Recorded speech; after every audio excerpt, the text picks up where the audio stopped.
2016 সালে school service commission বা SSC নিয়োগ দুর্নীতি মামলায় বড় আপডেট। প্রায় 26,000 চাকরি বাতিলের ঘটনায় আপাতত স্বস্তি পেলেন যোগ্য চাকরি প্রার্থীরা। কলকাতা হাইকোর্টের পর সুপ্রিম কোর্টও ওই নিয়োগ প্রক্রিয়া বাতিল করেছিল। তবে যারা যোগ্য তাদের চাকরি কিভাবে বহাল রাখা যায় এবং নতুন নিয়োগ প্রক্রিয়া কিভাবে শেষ হবে তা নিয়ে মামলা এখনও চলছে। এর মধ্যে যোগ্য প্রার্থীদের চাকরি বহালের সময়সীমা বাড়ানোর আবেদন করা হয় সুপ্রিম কোর্টে। মঙ্গলবার সেই আবেদনের শুনানি হয়। এখন বিচারপতির নেতৃত্বাধীন বেঞ্চ জানিয়েছে, নতুন করে দায়ের হওয়া অন্তর্বর্তীকালীন আবেদনের চূড়ান্ত শুনানি না হওয়া পর্যন্ত আগের নির্দেশই বহাল থাকবে। অর্থাৎ যোগ্য প্রার্থীদের চাকরি আপাতত বহাল থাকছে। আগের নির্দেশ অনুযায়ী যোগ্য প্রার্থীরা 31শে অগস্ট 2026 পর্যন্ত চাকরিতে বহাল থাকতে পারতেন।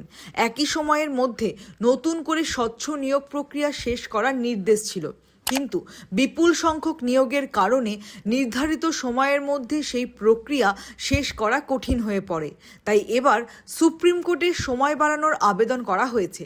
সেই আবেদনের চূড়ান্ত সিদ্ধান্ত না হওয়া পর্যন্ত যোগ্য প্রার্থীদের চাকরি নিয়ে আপাতত কোনো পরিবর্তন হচ্ছে না। অর্থাৎ সহজ কথায় বললে, চাকরি স্থায়ীভাবে ফিরে পাওয়ার চূড়ান্ত রায় এখনো হয়নি, কিন্তু আপাতত যোগ্যদের চাকরি বহাল থাকছে। এই নির্দেশে বহু চাকরি প্রার্থী এবং তাদের পরিবারের মধ্যে স্বস্তি ফিরেছে।